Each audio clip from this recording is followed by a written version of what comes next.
Assalamualaikum dan salam sejahtera. Saya Nur Fariska Abdul Hamid, pengacara TV PSS Merbau.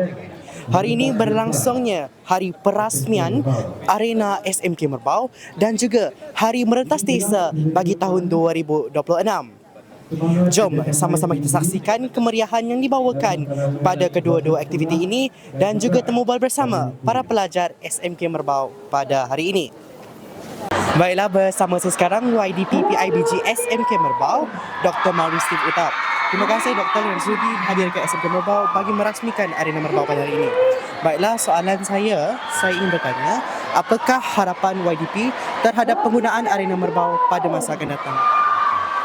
Terima kasih kerana menjemput saya untuk merasmikan gelanggang Arena Merbau.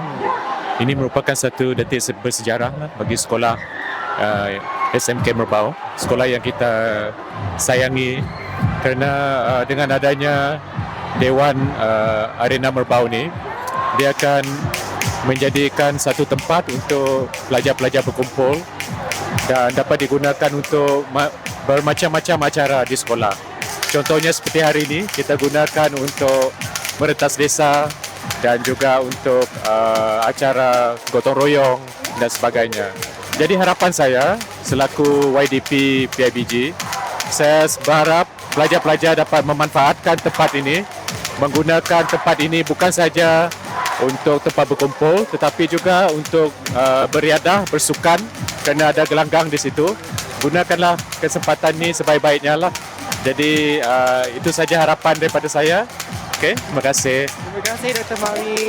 Dengar semua harapan daripada Dr. Mauri Steve Utap. Terima kasih Dr. Mauri.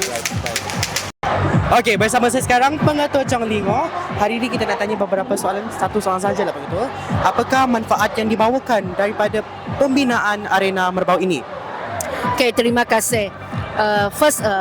Tahniah kepada seluruh warga sekolah kerana akhirnya kita sudah ada kerangkang Arena Merbau yang serbaguna yang akan memanfaatkan seluruh warga sekolah. Jadi untuk makluman semua, perjuangan untuk membina kerangkang Arena Merbau ni mengambil masa 2 tahun, di mana permohonan telah dikemukakan oleh sekolah kepada pihak CPNS dan akhirnya terima kasih CPNS dan PPT Miri membantu sekolah untuk menunaikan hasrat sekolah ini.